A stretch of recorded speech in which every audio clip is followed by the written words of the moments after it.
आज मैं आपको इंडियन एविडेंस एक्ट को याद करने का आसान तरीका बताती हूँ। हमें सिर्फ ये याद करना है। इसमें 11 चैप्टर हैं, और 4 पार्ट हैं और 167 सेक्शन हैं। तो इन्हें हम कैसे याद करेंगे और कैसे याद रखेंगे ये मैं आपको बताती हूँ सिर्फ एक लाइन से। पुरुषोत्तम राम ने फ्लाइंग ओडी में बीवी रिसीव की। बस आपको ये याद रखना है और आपको सब याद हो जाएंगे। PR Purushottam Ram, FODE flying ओडी, BV BEVE बीवी R से receive.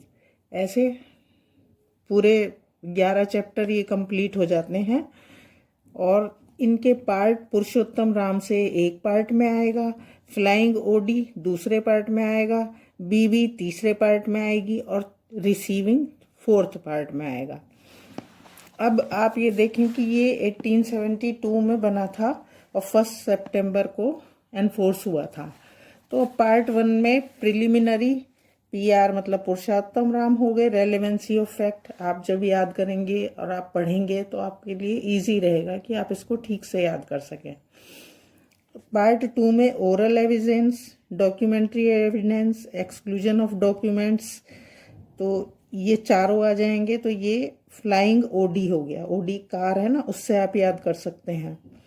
Burden of proof, estoppel, W से witness and examination of witnesses, ये 3rd पार्ट में आएंगे। तो ये आप इसको BV से याद कर सकते हैं, BEVE आपको आसान रहेगा। पार्ट 4th में सिर्फ एक ही सेक्शन है जो 167 है, रिजेक्शन ऑफ एविडेंस।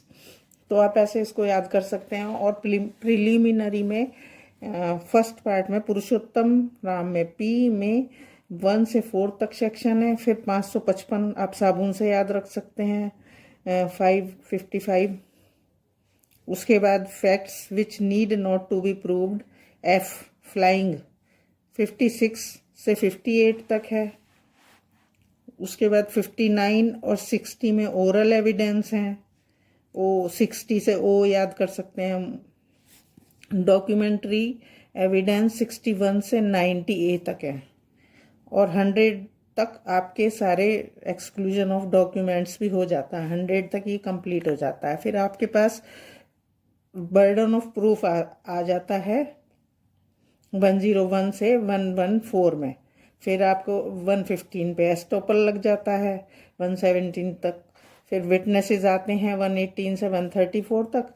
फिर एग्जामिनेशन ऑफ विटनेसेस 135 से 166 तक।